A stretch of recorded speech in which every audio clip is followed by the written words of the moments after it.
मांडव खुद बयां कर रहा है इतिहास।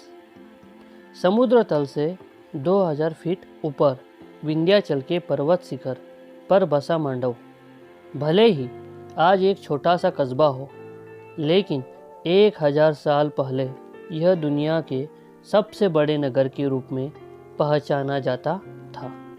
उस वक्त इसकी आबादी 9 लाख बताई जाती थी, जिसका आख्यान इतिहास के पन्नों में मिलता है। इस नगर ने अपने उद्भव से लेकर पराभव तक कई उतार चढ़ाव को देखा है।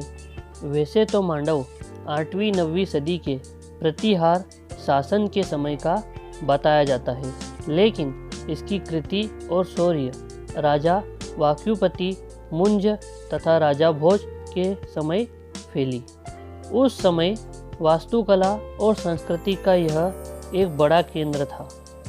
मांडव की भौगोलिक स्थिति की वजह से परमारों ने इसे अपना सैन्य केंद्र बनाया था। उस काल में यहाँ जो जल प्रबंधन किया गया वह आज भी देखने योग्य है। सन 1305 में मुस्लिम शासक अलाउद्दीन खिलजी ने महालक देव को परास्त कर 400 साल पुराने परमार वंश का राज समाप्त कर दिया। इसी के साथ मालवा में सल्तनत काल की शुरुआत हुई। करीब 1 सदी तक मांडव गुमनामी के अंधेरे में रहा। सन 1405 में मालवा के गवर्नर दिलावर खान ने अपने आप को स्वतंत्र राजा घोषित किया और उसके पुत्र होशंग शाह ने इसे मालवा की राजधानी बना दिया। इसके गौरव को फिर से स्थापित किया। मांडव मुगल साम्राज्य के अधीन आने से पहले तक करीब 112 साल तक मालवा की राजधानी बना रहा। इसे परमार काल में राजा विजय वर्मन के समय सन 1178 में मांडव मालवा की राजधानी बन चुका था और अंतिम परमार शासक महालक देव के समय तक यह राजधानी बना रहा। अर्थात परमार काल में भी मांडव 127 साल तक मालवा की राजधानी थी। इस तरह 239 साल तक मांडव मालवा का सिरमौर बना रहा। सल्तनत काल में अंतिम सुल्तान शासक बाज बहादुर और रानी रूपमती के संगीत प्रेम प्रणय ने इसे विख्यात कर दिया।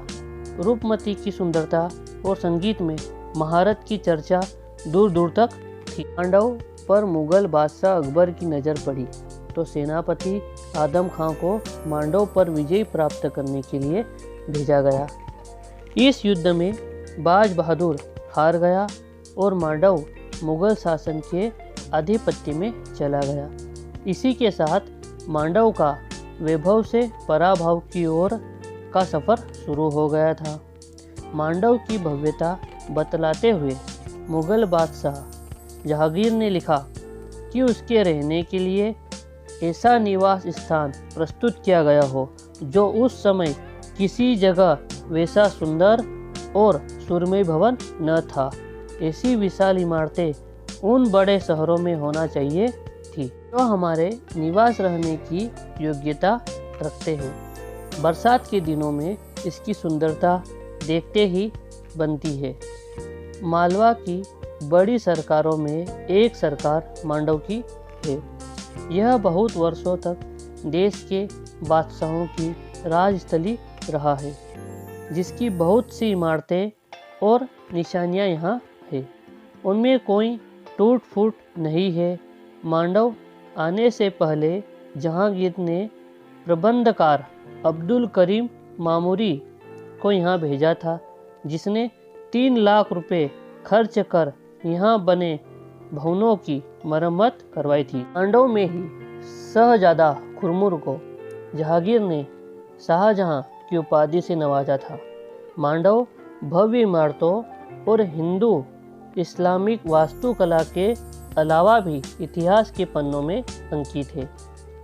सत्ता के लिए 80 साल के पिता गयासुद्दीन खिलजी को उसके पुत्र नासिरुद्दीन खिलजी ने शरबत में जहर दे दिया था, तो शाहजहां ने जहांगीर के खिलाफ बगावत का बिगुल फूंका।